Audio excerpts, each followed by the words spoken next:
शुक्लोत्तर आलोचना का अर्थ आचार्य शुक्ल के पश्चात हिंदी साहित्य में आलोचना विधि या आलोचना विधा किस शैली की रही है, कौन कौन से आलोचक उससे जुड़े और कौन कौन सी धाराएं शुक्ल जी के पश्चात आलोचना में अग्रसर रहीं। दोस्तों, शुक्लोत्तर आलोचना में मोटा मोटी 3 धाराओं को रखा गया। एक स्वच्छंदतावादी आलोचना, दूसरी धारा मार्क्सवादी या प्रगतिवादी आलोचना और तीसरी धारा नई समीक्षा। शुक्ल जी के पश्चात या शुक्लोत्तर आलोचना की धाराएं या तो शुक्ल जी के पक्ष में रही हैं या फिर शुक्ल जी के विपक्ष में रही हैं। यानी या तो ये धाराएं शुक्ल जी के विचारों से सहमत रहीं या उनका खंडन मंडन करती हैं। शुक्लोत्तर आलोचना में जो पहली धारा है स्वच्छंदतावादी आलोचना, स्वच्छंदतावादी आलोचना की 2 मुख्य स्थापनाएं रही हैं। एक, आचार्य शुक्ल के मतों का खंडन और दूसरी बात स्वच्छंदतावादी आलोचना की छायावाद की स्थापना। यही वजह है कि स्वच्छंदतावादी आलोचना को छायावादी आलोचना के नाम से भी जाना गया। स्वच्छंदतावादी आलोचकों में 3 चर्चित नाम रखे गए। डॉक्टर शांति प्रिय द्विवेदी, नंबर 2 आचार्य नंद दुलारे वाजपेयी और तीसरा नाम डॉक्टर नगेंद्र का रहा है। दोस्तों, क्यों स्वच्छंदतावादी आलोचना को छायावादी आलोचना कहा गया और क्यों यह माना गया कि उन्होंने आचार्य शुक्ल की मान्यताओं का खंडन करते हुए छायावाद की स्थापना की? इन तीनों आलोचकों को मिलाकर आलोचक त्रयी के नाम से जाना गया या फिर स्वच्छंदतावादी आलोचकों में बृहत त्रयी की इन्हें उपमा दी, त्रयी यानी 3। दोस्तों, आचार्य शुक्ल ने छायावाद को विषय वस्तु की दृष्टि से रहस्यवादी धारा के रूप में देखा था और शैली की दृष्टि से लाक्षणिक माना था और यह भी माना कि जहां रहस्यवाद है, समझिए वह जीवन और जगत से कटी हुई धारा है। इसलिए शुक्ल जी ने छायावाद का स्वर पलायनवादी माना था। छायावाद को उन्होंने पलायनवादी माना क्योंकि उनका तर्क था कि छायावादी रचनाकारों में जो रहस्यात्मकता है वो जीवन और जगत से कटी हुई है, उसका जीवन की समस्याओं से, जगत की सच्चाइयों से कोई लेना देना नहीं है। इसलिए वहां जो रहस्यवाद है वह अपने आप में जीवन जगत से भागने वाला पलायनवादी है। शुक्ल जी की इसी मान्यता के विरोध में स्वच्छंदतावादी आलोचना तैयार हुई और स्वच्छंदतावादी आलोचकों ने इस बात को स्पष्ट करने की कोशिश की कि छायावाद का जो रहस्यवाद है वह पलायनवाद का नाम नहीं। इन स्वच्छंदतावादी आलोचकों ने यह तर्क दिया कि छायावादी रहस्यवाद वास्तव में सामाजिक राष्ट्रीय जागरण की अभिव्यक्ति है। इसलिए इस रहस्यवाद को जीवन और जगत से काट कर देखना उचित नहीं है। डॉक्टर शांति प्रिय द्विवेदी ने कहा कि शुक्ल जी जिस रहस्यवाद के घोर विरोध में खड़े रहे, देखा जाए तो वास्तव में छायावाद का रहस्यवाद कुछ और नहीं बल्कि छायावाद तो गांधीवाद की साहित्यिक अभिव्यक्ति है। और यदि गांधीवाद की साहित्यिक अभिव्यक्ति छायावाद है तो जिस प्रकार गांधी रामराज की कामना कर रहे थे, जिस प्रकार गांधी जी राष्ट्रीय जागरण का प्रयास कर रहे थे, पराधीनता और शोषण से मुक्ति का प्रयास कर रहे थे, किसानों और मजदूरों के उत्थान की बात सोच रहे थे, ग्रामीण स्वनिर्भर भारत की कल्पना कर रहे थे, उसी प्रकार छायावादी कविताएं भी राष्ट्रीय जागरण से ओतप्रोत रही हैं। उन रचनाओं के केंद्र में कहीं ना कहीं मुक्ति का स्वर है, पराधीनता से मुक्ति की बात है। दोस्तों, बेशक छायावाद में कल्पनाशीलता थी और इसलिए डॉक्टर देवराज ने कहा कि छायावाद में रहस्यवाद को देखकर आचार्य शुक्ल ने घोर विरोध किया, परंतु छायावाद का अंत रहस्यवाद से ना होकर अतिशय कल्पनाशीलता से हुआ। क्योंकि जिस रचना में अतिशय कल्पनाशीलता आ जाए वहां रचनाकारों का आत्म प्रक्षेप अधिक दिखाई पड़ता है, अपनी बातें अधिक दिखाई पड़ती हैं। यह कहा जाए कि कोरी अनुभूतियां ज्यादा थीं, उनका सामाजिक अभिव्यक्ति से कम लेना देना था। तो स्वच्छंदतावादी आलोचकों ने जो सबसे पहली बात रखी कि शुक्ल जी का विरोध किया, आचार्य शुक्ल ने छायावाद को ही एक तरीके से खारिज कर दिया था, इसका स्वर पलायनवादी मान लिया था। कहा था कि भाई हिंदी साहित्य में छायावाद कुछ और नहीं बल्कि ईसाई धर्म में जो फैंटस मेटा है उसी का प्रभाव ब्रह्म समाज, रविंद्रनाथ और फिर आगे चलकर बंगला की कविताओं पर पड़ा और वही प्रभाव आगे चलकर हिंदी के छायावाद पर पड़ा। यानी जो फैंटस्मेटा है, ये जो रहस्यात्मकता है, ये जो मिस्टिसिज्म है, शुक्ल जी इसे ही देखते हुए छायावाद का घोर विरोध कर रहे थे। जाहिर सी बात है, शुक्ल जी मानते थे कि साहित्य में रस लोकवादी हो और साहित्य का उद्देश्य जीवन और जगत की चर्चा हो। आंखों से ओझल सत्ता या किसी आध्यात्मिक पारलौकिक जगत की चर्चा को शुक्ल जी रहस्यवाद से जोड़कर देखते थे और रहस्यवाद को साहित्य से परे विषय मानते थे। शुक्ल जी की इन्हीं मान्यताओं के विरोध में यह स्वच्छंदतावादी धारा शुरू हुई, आलोचना की। और इसकी जो सबसे बड़ी बात थी, शांतिप्रिय द्विवेदी ने कहा कि छायावाद यदि गांधीवाद की साहित्यिक अभिव्यक्ति है तो गांधी के जो आदर्श थे राष्ट्रीय जागरण से जुड़े हुए थे, ग्रामीण स्वनिर्भर भारत के सपने से जुड़े हुए थे। जाहिर सी बात है, गांधी भी शोषण मुक्ति का सपना देख रहे थे, यानी छायावाद में भी शोषण मुक्ति का सपना है, छायावाद में भी राष्ट्रीय जागरण है, पराधीनता से मुक्ति के लिए छटपटाहट है। दोस्तों, स्वच्छंदतावादी या छायावादी आलोचकों में आचार्य नंद दुलारे वाजपेयी का नाम अत्यंत इज्जत के साथ लिया जाता है, या यूं कहें कि छायावाद को स्थापित करने में आचार्य नंद दुलारे वाजपेयी की सबसे बड़ी भूमिका रही है। इन्होंने ही वास्तव में छायावाद को साहित्यिक आंदोलन के रूप में देखा। हालांकि छायावाद शब्द की सबसे पहले चर्चा मुकुटधर पांडे ने की, किंतु आचार्य नंद दुलारे वाजपेयी ने छायावाद शब्द को एक साहित्यिक आंदोलन के रूप में देखने की कोशिश की। यानी साहित्य में, हिंदी साहित्य में छायावाद की प्राण प्रतिष्ठा यदि किसी से हुई तो आचार्य नंद दुलारे वाजपेयी से हुई। आचार्य नंद दुलारे वाजपेयी आचार्य रामचंद्र शुक्ल की मान्यताओं से पूरी तरह असहमत दिखाई पड़ते हैं। यदि देखा जाए तो आचार्य रामचंद्र शुक्ल को रसवादी आलोचक कहा गया और आचार्य नंद दुलारे वाजपेयी रसवाद के घोर विरोधी थे। आचार्य शुक्ल ने माना कि जो रसवाद है या रस, वह साहित्य की आत्मा है, जबकि आचार्य नंद दुलारे वाजपेयी ने रस का विरोध करते हुए यह कहा कि रसवाद कहीं ना कहीं साहित्य में अकर्मण्यता का भाव लेकर आता है। इस रस की जो अनुभूतियां हैं वह साहित्यकारों को कहीं ना कहीं काम धाम छोड़ करके, सामाजिक मुद्दों को छोड़ करके एक विचित्र लोक में डुबाने की कोशिश है। आचार्य नंद दुलारे वाजपेयी रसवादी आलोचक शुक्ल जी के विरोध में थे और इसीलिए आचार्य नंद दुलारे वाजपेयी को समन्वयवादी या स्वच्छंदतावादी आलोचक का नाम दिया गया। आचार्य शुक्ल ने छायावाद का विरोध किया था और यह कहा था कि छायावाद विषय वस्तु की दृष्टि से रहस्यवाद है। आचार्य नंद दुलारे वाजपेयी ने इस बात पर जोर दिया कि जो छायावाद का रहस्यवाद है वह कहीं ना कहीं स्वाधीनता आंदोलन की प्रेरणा है, कहीं ना कहीं राष्ट्रीय जागरण की वह अभिव्यक्ति है। और इसीलिए उस रहस्यवाद की परिभाषा में नंद दुलारे वाजपेयी ने लिखा कि मनुष्य अथवा प्रकृति के व्यक्त किंतु सूक्ष्म सौंदर्य में आध्यात्मिक छाया का आभास ही रहस्यवाद है।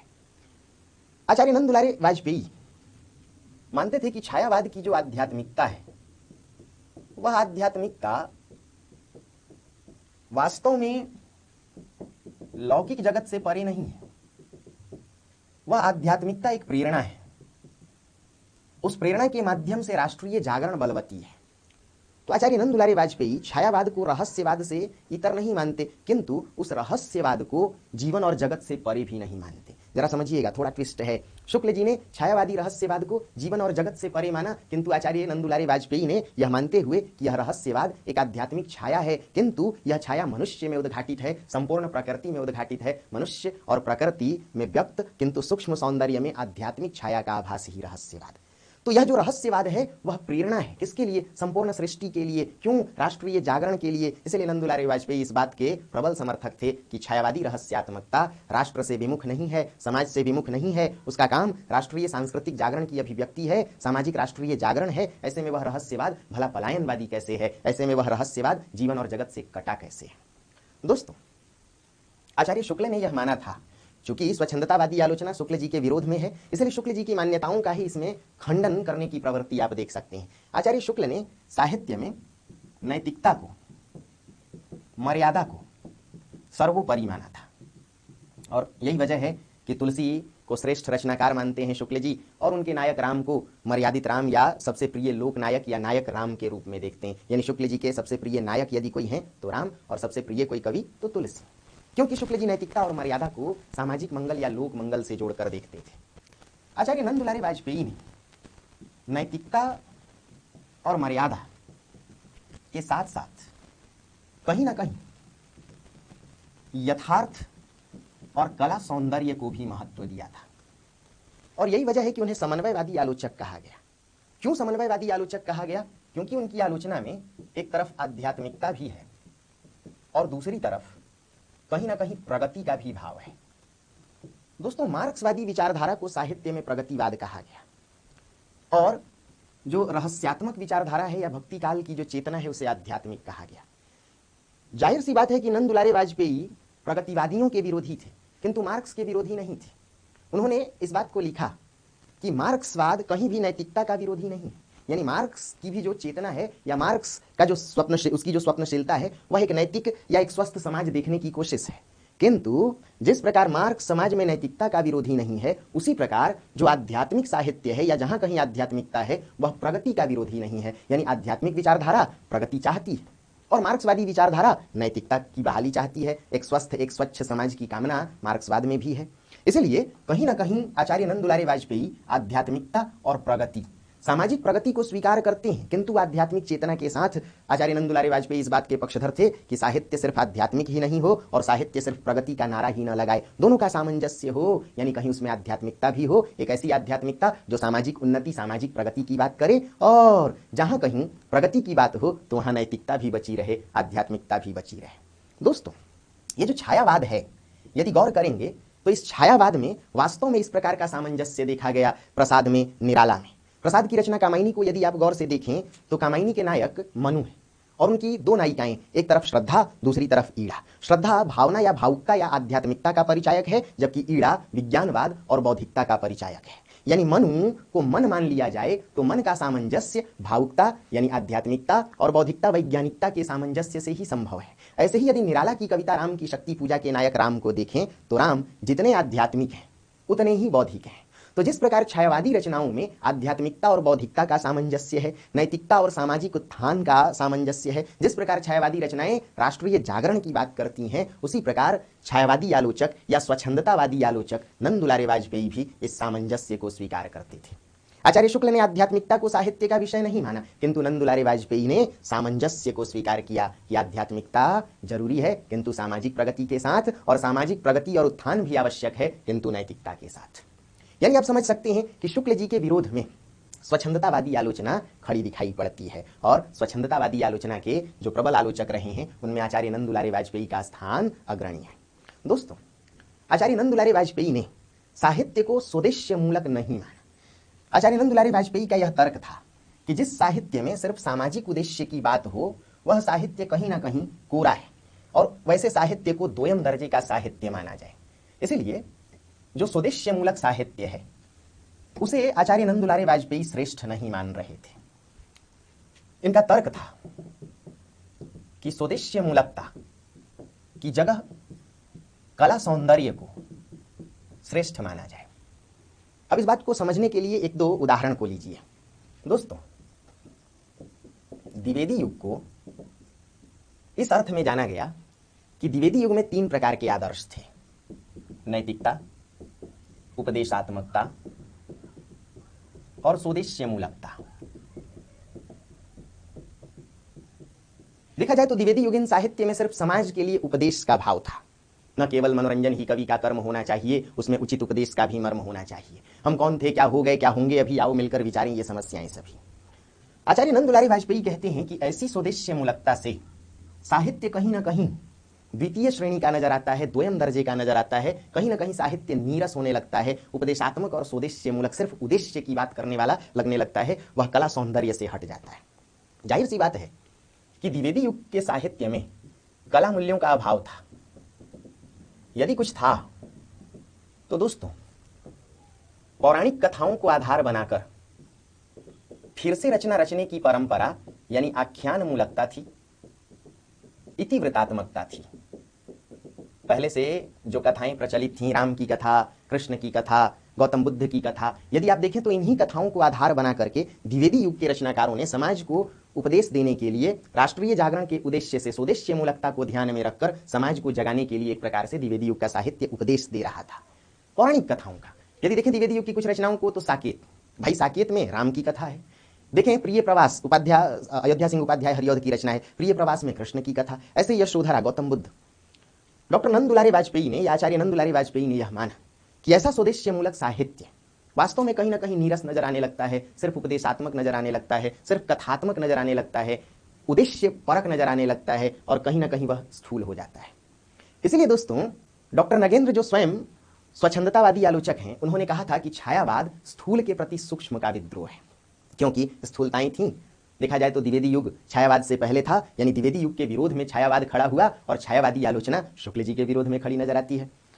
तो एक तो द्विवेदी युग का विरोध किया आचार्य नंदुलारे वाजपेयी ने, द्विवेदी युगीन साहित्य को कहा कि इनमें कला मूल्यों का अभाव है, ये रचनाएं सीधी थी, सपाट थी, समाज को जगाने की कोशिश कर रही थी, कथात्मक थी, तीव्रतात्मक थी। इसलिए देखेंगे कि रचना में अलंकारों का अभाव है, रचना काव्य शास्त्रीय नहीं है, रस छंदों का बहुत व्यापक प्रयोग नहीं किया गया, भाषा देखी जाए तो लाक्षणिक न होकर एकदम सहज है, अभिधात्मक है, एकदम सहज भाषा है। हम कौन थे, क्या हो गए, क्या होंगे अभी। दूसरी बात कि आचार्य नंदुलारे वाजपेयी ने द्विवेदी युग का तो विरोध किया ही, प्रेमचंद का भी विरोध किया और कहा कि प्रेमचंद का साहित्य भी उद्देश्य परक है, स्वदेश्य मूलक है। उन्होंने मानो शोषित पीड़ित मानवता की सेवा को ही साहित्य का उद्देश्य माना। स्वयं प्रेमचंद ने लिखा था इस बात को कि साहित्यकार का काम मन बहलाना या मनोरंजन करना नहीं है, यह काम तो चारण भाटों, मस्खरों और मदारियों का है। प्रेमचंद के साहित्य को भी आचार्य नंदुलारे वाजपेयी दोयम दर्जे का साहित्य मानते हैं। इतना ही नहीं, लिखते हैं कि प्रेमचंद का गोदान टॉल्स्टॉय की रचना वार एंड पीस की तरह एक महाकाव्यात्मक रचना नहीं है। इतना ही नहीं, नंदुलारे वाजपेयी ने प्रेमचंद के गोदान के विषय में लिखा कि गोदान में जो ग्रामीण और शहरी कथा है उसमें कोई तालमेल नहीं है। उन्होंने लिखा था कि गोदान की ग्रामीण और शहरी कथा एक बड़े से मकान के दो खंडों की तरह है, जिसके दोनों खंडों के सदस्य आपस में कभी कभी मिलते हैं, टकराते हैं, परंतु उनके बीच कोई स्थायी संबंध नहीं स्थापित होता। अर्थात गोदान की ग्रामीण और शहरी कथा आधिकारिक और प्रासंगिक कथा में कोई तालमेल नहीं है। इसलिए गोदान को उन्होंने महाकाव्यात्मक शैली की रचना नहीं माना। यह भी कहा कि वार एंड पीस की तरह नहीं है। दोस्तों, यदि देखा जाए तो आचार्य नंदुलारे वाजपेयी अपनी आलोचना दृष्टि में कुछ अन्य प्रतिमानों की भी बात कर रहे थे। कौन से वो प्रतिमान हैं, आइए उनको जानने की कोशिश करें। दोस्तों, शुक्ल जी साहित्य में ऐन्द्रिक मूल्यों को महत्व देते थे, यानी लौकिक ऐहिक जीवन को ही साहित्य का विषय मानते थे। किंतु आचार्य नंदुलारे वाजपेयी ने यह माना कि जो अतीन्द्रिय विषय है या जो पारलौकिक विषय है वह लौकिक जीवन या मनुष्य की सोच या उसकी कल्पना का ही अंग है, तो फिर उस अतीन्द्रिय विषय को साहित्य का विषय क्यों ना माना जाए। अर्थात यदि शुक्ल जी इस बात के पक्षधर थे कि ऐन्द्रिक जीवन या लौकिक जीवन को ही साहित्य का विषय माना जाए, तो आचार्य नंदुलारे वाजपेयी इस बात के समर्थक थे कि भाई जो अतीन्द्रिय विषय है यानी जो पारलौकिक विषय है, देखा जाए तो वह भी मनुष्य की चिंता या उसकी सोच का ही तो अंग है, उसकी कल्पनाशीलता का ही एक अंग है, क्योंकि मनुष्य कल्पनाओं में ऐसे लोक में विचरण करता है। तो यह जो परलोक है वह मनुष्य की सोच का अभिन्न अंग है। ऐसे में अतीन्द्रिय विषय को साहित्य का विषय क्यों न माना जाए। नंदुलारे वाजपेयी इसीलिए रहस्यवाद के समर्थक हैं, नंदुलारे वाजपेयी पारलौकिक जीवन के समर्थक हैं, इसलिए आध्यात्मिक छाया को रहस्यवाद से जोड़ते हैं और रहस्यवाद को छायावाद से। दोस्तों, जैसा कि हम लोग देखें कि आचार्य नंदुलारे वाजपेयी भी नैतिकता के पक्षधर थे, यानी आध्यात्मिकता के पक्षधर थे और सामाजिक प्रगति के साथ उसका सामंजस्य देखते थे। इसका अर्थ यह हुआ कि कहीं ना कहीं शुक्ल जी की मर्यादा को नंदुलारे वाजपेयी स्वीकार करते थे, और यही वजह है कि उन्हें अमर्यादित साहित्य पसंद नहीं था, क्योंकि प्रयोगवाद का उन्होंने घोर विरोध किया। प्रयोगवाद में कामकुंठा की नग्न अभिव्यक्ति थी, फ्रायड का प्रभाव था, अवचेतन मन के विकृत यौन भावों को भी अभिव्यक्ति देने के लिए प्रयोगवादी रचनाकार एक प्रकार से जिद पकड़े बैठे थे। इसीलिए कामकुंठा की नग्न अभिव्यक्ति प्रयोगवादियों के साहित्य का अभिन्न अंग मानते हुए नंदुलारे वाजपेयी ने इन्हें स्कूल से लौटकर घर आ रहे भटक गए बच्चों की उपमा दी। अर्थात इनका तर्क था कि प्रयोगवादी साहित्य कहीं ना कहीं सामाजिक प्रगति को छोड़कर, नैतिकता को छोड़कर फ्रायडवाद के चक्कर में आ गया है। इस फ्रायड के प्रभाव के कारण अवचेतन मन के यौन विकृत भावों की भी अभिव्यक्ति ये प्रयोगवादी करते आए हैं, कामकुंठा की नग्न अभिव्यक्ति करते आए हैं। नंदुलारे वाजपेयी ने इसी भाव का विरोध किया और इसलिए प्रयोगवाद का विरोध करते हुए उन्होंने यह डायलॉग दिया। दोस्तों, आचार्य नंदुलारे वाजपेयी इस बात के हमेशा पक्षधर थे कि बेशक साहित्य नैतिक आध्यात्मिक हो, किंतु नैतिकता और आध्यात्मिकता से कहीं अधिक आचार्य नंदुलारे वाजपेयी कला सौंदर्य को महत्व देते थे। देखा जाए तो यह बात भी शुक्ल जी के विरोध में है और कहीं ना कहीं देखें तो एक तरीके से पक्ष में भी है। आचार्य शुक्ल स्वयं मानते थे कि साहित्य का उद्देश्य लोक मंगल है, यानी शुक्ल जी भी साहित्य को उद्देश्य मूलक या स्वदेश्य मूलक मानते थे, लेकिन नंदुलारे वाजपेयी मानते थे कि साहित्य स्वदेश्य मूलक नहीं होना चाहिए। यही वजह है कि द्विवेदी युग, प्रेमचंद आदि का इन्होंने घोर विरोध किया। लेकिन शुक्ल जी मानते थे कि साहित्य में नैतिकता जरूरी है, मर्यादा जरूरी है। नंद दुलारे वाजपेयी इस नैतिकता और मर्यादा के साथ सामाजिक प्रगति का सामंजस्य चाहते थे, लेकिन यदि बात सिर्फ नैतिकता मर्यादा की हो तो उसकी जगह नंद दुलारे वाजपेयी मानते थे कि साहित्य में कला मूल्यों की स्थापना हो। यानी इनके भीतर एक समन्वयवाद का भाव था। यही वजह है कि आचार्य शुक्ल ने, यदि आप देखें तो शुक्ल जी के प्रिय कवि तुलसी थे, जो सिर्फ मर्यादा नैतिकता के पक्षधर थे, लेकिन नंद दुलारे वाजपेयी ने अपनी आलोचना दृष्टि के तहत यदि किसी को प्रिय रचनाकार माना तो वह छायावादी प्रसाद थे, निराला थे। अर्थात आचार्य नंद दुलारे वाजपेयी स्वच्छंदतावादी आलोचक थे। स्वच्छंदतावादी आलोचना को ही छायावादी आलोचना के नाम से जाना गया। स्वच्छंदतावादी आलोचना के 3 बड़े आलोचक थे, शांतिप्रिय द्विवेदी, डॉक्टर नगेंद्र और आचार्य नंद दुलारे वाजपेयी, जिन्हें आलोचक त्रयी के नाम से जाना गया। स्वच्छंदतावादी आलोचना शुक्लोत्तर आलोचना है, शुक्ल जी के पश्चात आलोचना। स्वच्छंदतावादी आलोचना का 2 प्रमुख उद्देश्य था। एक, आचार्य शुक्ल की मान्यताओं को खारिज करना। नंबर 2, छायावाद की स्थापना करना। छायावाद के रहस्यवाद को लेकर शुक्ल जी ने छायावाद पर जमकर प्रहार किया था, उसे पलायनवादी धारा का नाम दिया था। किंतु स्वच्छंदतावादी आलोचक आचार्य नंद दुलारे वाजपेयी ने उस रहस्यवाद को राष्ट्रीय सांस्कृतिक जागरण से जोड़ने की कोशिश की और यह कहा कि यह जो रहस्यवाद है वह कहीं से भी समाज से कटा हुआ नहीं, बल्कि पराधीनता से मुक्ति के लिए एक प्रकार उसमें छटपटाहट है। अन्य मुद्दों को लेकर के हम समझ करके आए कि किस प्रकार नंद दुलारे वाजपेयी शुक्ल जी से अलग थलग नजर आए। जैसे शुक्ल जी रसवादी आलोचक थे और नंद दुलारे वाजपेयी मानते हैं कि साहित्य में रसवाद की कोई आवश्यकता नहीं, यह एक प्रकार से साहित्यकारों को और समाज को भी अकर्मण्य बनाता है। हम देख करके आए कि किस प्रकार शुक्ल जी नैतिकतावाद के पक्षधर थे, उद्देश्य के पक्षधर थे कि साहित्य स्वदेश्य मूलक हो और लोक मंगल ही उसका उद्देश्य है। शुक्ल जी ने माना था कि साहित्य का साध्य लोक मंगल है, जबकि साधन है साधारणीकरण। किंतु आचार्य नंद दुलारे वाजपेयी उद्देश्य मूलक साहित्य को 2ym दर्जे का साहित्य मानते हैं, इसीलिए द्विवेदी युग और प्रेमचंद पर उन्होंने प्रहार किया। दोस्तों, आचार्य नंद दुलारे वाजपेयी समन्वयवादी आलोचना की शुरुआत करते हैं। उनकी आलोचना दृष्टि में आध्यात्मिकता को भी महत्व देने की कोशिश की गई और सामाजिक प्रगति को भी महत्व देने की कोशिश भी की गई। अर्थात उन्होंने मार्क्स को अस्वीकार नहीं किया, क्योंकि माना कि मार्क्स कहीं ना कहीं समाज में नैतिकता की बहाली चाहते थे, और दूसरी तरफ यह उन्होंने एक तय किया, एक निकस रखा, एक कसौटी रखी कि जो आध्यात्मिकता है वह सामाजिक प्रगति का विरोधी नहीं है। इसलिए वास्तव में आध्यात्मिकता और मार्क्स के विचार दोनों को एक सामंजस्य के धरातल पर रखते थे आचार्य नंद दुलारे वाजपेयी। यही वजह है कि उन्होंने ऐसे कवियों को अपनी आलोचना दृष्टि के केंद्र में रखा, प्रसाद और निराला। इन दोनों रचनाकारों ने सामंजस्य और समन्वय की बात की, चाहे आध्यात्मिकता बौद्धिकता का सामंजस्य हो, लौकिकता और अलौकिकता का सामंजस्य हो, निराला के राम हो या जयशंकर प्रसाद के मनु हो। तो यहाँ तक ठीक है दोस्तों, क्या मैं उम्मीद करूँ कि ये बातें समझ में आई। तो इसी तरीके से बढ़ते रहिए, खूब मेहनत कीजिए, ढेर सारी शुभकामनाएं।